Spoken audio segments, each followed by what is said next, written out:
We're changing gears from football, American style, to football worldwide style. Phoenix Rising FC Governor Bakay is with us in studio. And here's the thing on soccer. So when I say that it is worldwide, and we're here in Arizona, I mean it. The numbers, for those of you that have been in the Valley for a long, long time, you'll tell me, why do you do so much on soccer? Because, well, I grew up in San Diego. I want to see this work. I've covered teams for 20 plus years here in the Valley, and those teams come and go. Over the last few years, though, Kyle Ing got involved. I saw where Kyle took it. He took it as far as he could.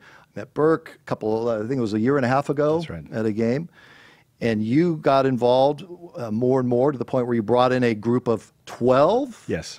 And these 12 are... We have our own soccer team. Yes. Put them out there and some reserves. So you're the governor. That's correct. And let's just first get the fans, because I get these questions. Brad, tell me about Berke and what is his background and got you to the point of soccer. So let's just, very basic. What got you to this point? Okay, sure. So I was born in Istanbul, Turkey. And you talked about the sport and the world, you know, basically involvement of the sport during the different countries, right? When you look at Turkey, that is the only sport. And, you know, the country went all the way up to the #3 in the World Cup. So folks are very passionate. So I grew up as a kid, a very passionate fan of the sport. Tried playing, never was a good player. Really? But yeah, no, I wasn't. But what nevertheless, position? Keeper or?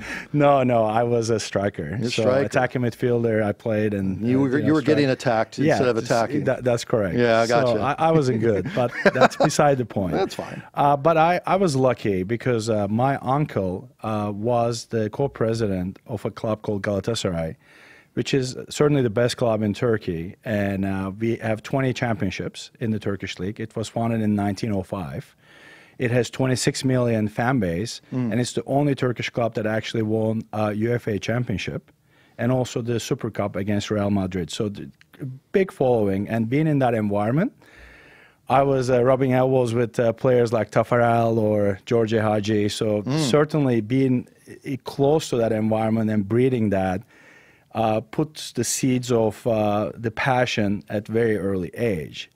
And that goes without saying that I never, maybe a handful of games during the years that I lived in Turkey. So when I was born all the way until 18 years old, I don't think I missed more than 3 or 4 home games during those, 18 years. So you loved it. You loved it. Passionate. When did you start to get an itch about being an owner of a soccer franchise? I would say as soon as I moved to Phoenix, which was about 4.5 to 5 years ago. What brought you here? I'm a president and CEO of a company called Corner Grill. It's a publicly traded company. Very good food. Thank you. Very good food. I appreciate it. I'm the largest shareholder of the company, so we are based here in Scottsdale, Arizona. So when I came here, I came to run the company. I've been involved more than 5 years, but I was on the board before. So when I came here, the reason was to run the company because our headquarters are here. So you're running Kona Grill, and you look around the landscape and you see all these sports franchises, I'm guessing. Yes. And what drew you over to Arizona United at the time? When did that process start? Sure. Well, great question. A couple of points I like to make. First of all, you look at statistics like 100,000 kids in the United States in the 1970s that are registered with the federation and associations, and then you look at that number swelling to 3 million. So 30 times in 40 years. I'm a numbers guy. I have a master's degree in finance. I focus on numbers. So when you look at the trends and when you see, as you mentioned, the biggest sport in the world and where it's going in this country, if you have the passion for it, which I do, if you have the background for it, which I do, growing up seeing it, being in that environment on how bigger clubs are run, and then you look at it from a community perspective. I think it's one of the most amazing things that you can do to try to put a great group of owners together to have a team that everybody can be proud of. You put all of the ingredients together, then you need to just, to your point about Arizona United, Dan, like what attracted me to that. is frankly USL and what USL was able to achieve as a league. United Soccer League, for those that aren't aware, it's the tier below the MLS. Correct. It's right below the MLS, and it's here in Phoenix. That's correct. 29 teams currently. I believe it's 19 states in the United States and 3 provinces in Canada. But if you look at the development of the league, and I said this before on my previous interviews, I really do believe somebody needs to write a Harvard Business School case about Alec, who's the president and CEO of USL, and his team and what they have really able to accomplish. You look at it on franchise fees going somewhere in the 20-fold range in last 3-4 years. Yep. You look at a number of the teams basically doubling in the last couple of years. And you look at the whole pyramid of U.S. soccer, and you look at USL and what USL was able to do compared to everything else. It is remarkable. I don't know if you know this. The attendance was up 35% in the league last year with 1.5 million fans physically being in the games. Some of the other teams in our league were able to draw over 20,000 fans on a consistent basis. Yeah, Sacramento. Cincinnati and Sacramento. Yeah. Cincinnati had the attendance records. So we really need to rally our wonderful city here, a great valley, and try to draw the similar level of interest. Frankly, we have all the ingredients for it. Well, and I want to get to all of that. I'm curious, though, we're talking with Berke Bakay. He is the Phoenix Rising FC governor. This ownership group, we'll get into that a little bit later. What is it, Berke, that you've been able to take from Kona Grill and that business and bring over to this business that you feel like gives you an advantage? Because what I've seen through 20-plus years here is a lot of owners have come and gone. And a lot of them have good intentions. Some of them did not have good intentions. Some of them just thought we're going to drop down a stadium and we're going to make some money and we're going to get out. And it hurt the valley. What is it, though, that your other businesses brought do you think helps you and gives you an advantage to make this work? Sure. My number one philosophy, it's all about people. I'm lucky enough to lead an organization that has 4,600 employees. And it is, and under my leadership, we have added 23, 24 under team members to our team. So I know a thing or two about building a successful team, and I think that's, I would say, what I can bring to this organization. And my first, attempt to this is always putting a world-class ownership group together, which, you know some of those folks, dear friends, and everybody brings something that is different to the table. A lot of the folks have different skill sets in this ownership group, which is very interesting. You have a baseball player, Brandon McCarthy. You have Diplo and Pete Wentz, and we have real estate Tim experts. Reister, we have advertising and media legends. So we have world-class attorneys. Yeah, we got amazing surgeons. I mean, we have. I think the only downside is you have Jose Bosch. I mean, he's had a PR, by the way. That's a little inside joke, but Jose just deserves to get beat on because he's Jose. I'm worried about Jose because I don't think he sleeps. Yeah, no, he does tweet a couple of seconds after things happen, so it's almost like a live. There's nothing good, nothing wrong with that. All right, so let's go through then the name change. Because fans said, why do they change the name? Sure. So, and we've got some video here of this event that I was at over at Talking Stick. It was kind of fun. It was not kind of, it was fun. There's like standing room only. 200 people in this room. And you went from Arizona United to Phoenix Rising Football Club. So let's talk about what went into that. Sure. Number one thing that I will mention is clean slate.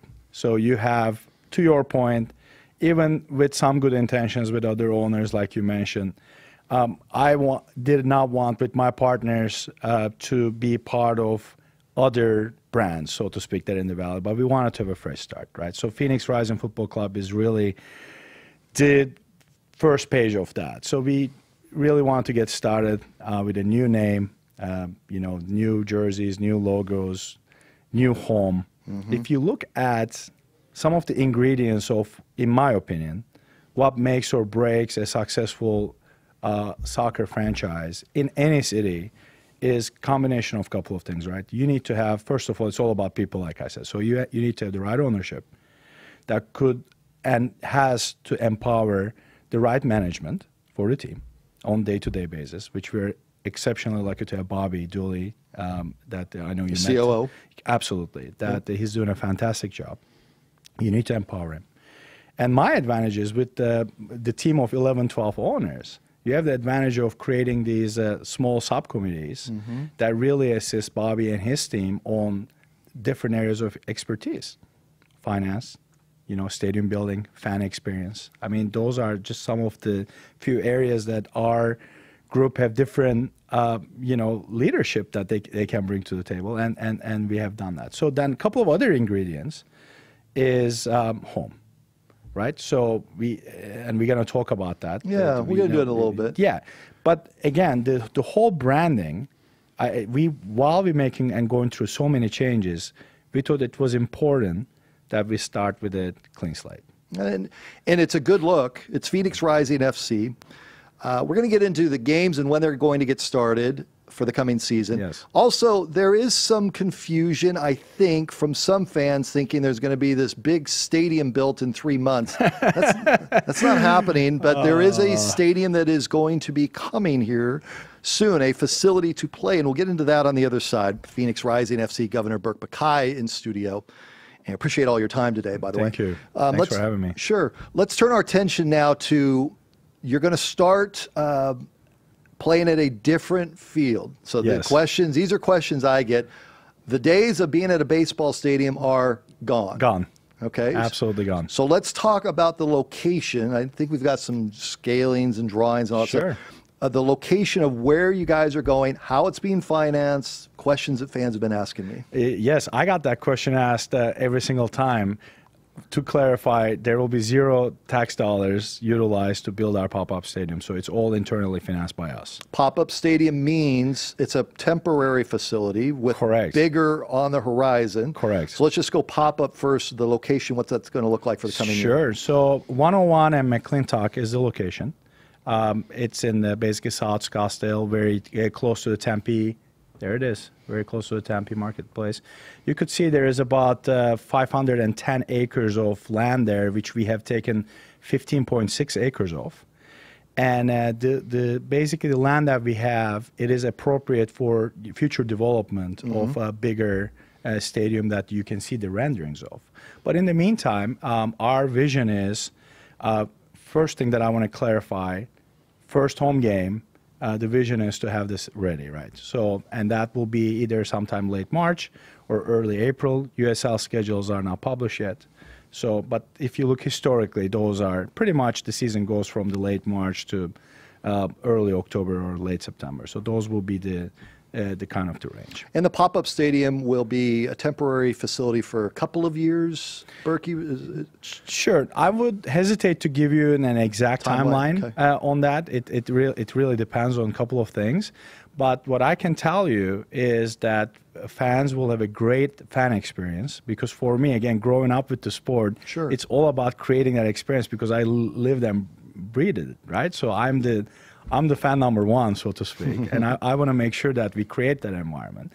And frankly, to give credit to Sacramento in our league, at Bonneyfield, they have done a great job at putting a pop-up stadium. Their capacity is bigger than what we initially are going to do, but hopefully, if and when our fans, fill that early on, we have an ability to, increase our capacity. But initially, we'll come out with 6,000.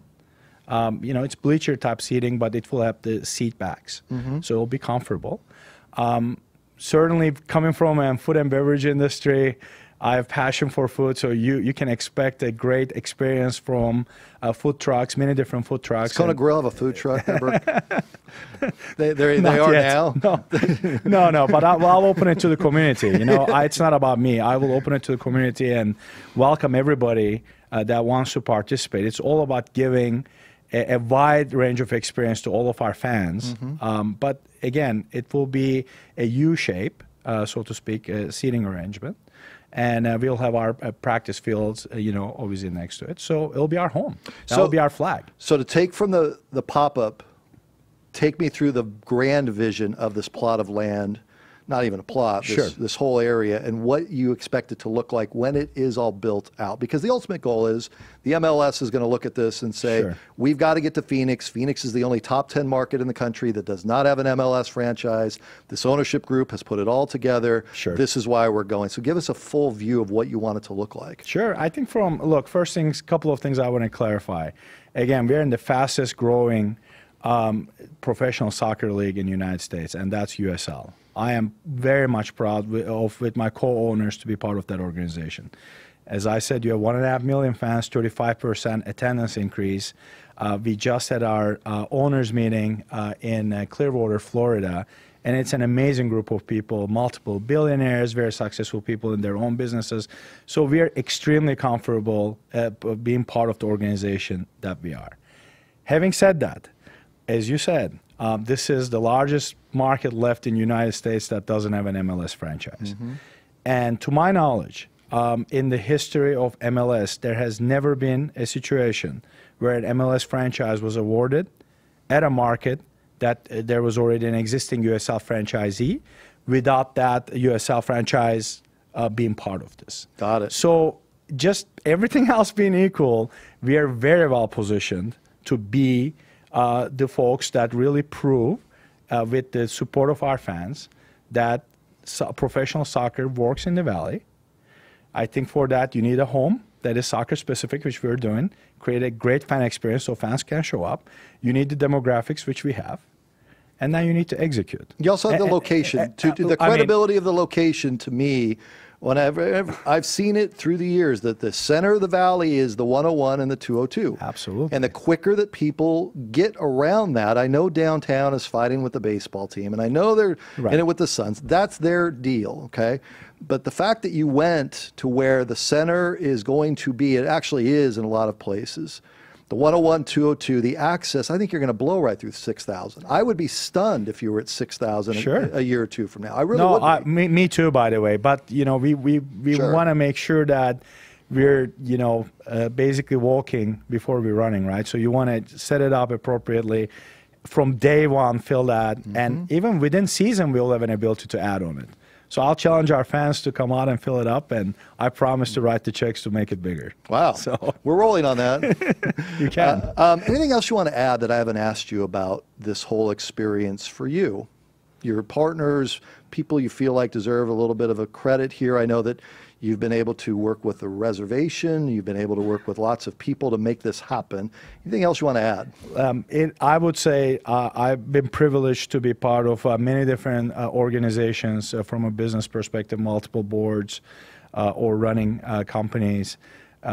But as I said on our press event, I have not worked with a group of people this passionate that was able to put something so special together so fast. I think we're at the 90th day of our ownership, or maybe we just passed that. But when we rolled our new branding and new home, just imagine a little bit credit to my partners and myself here.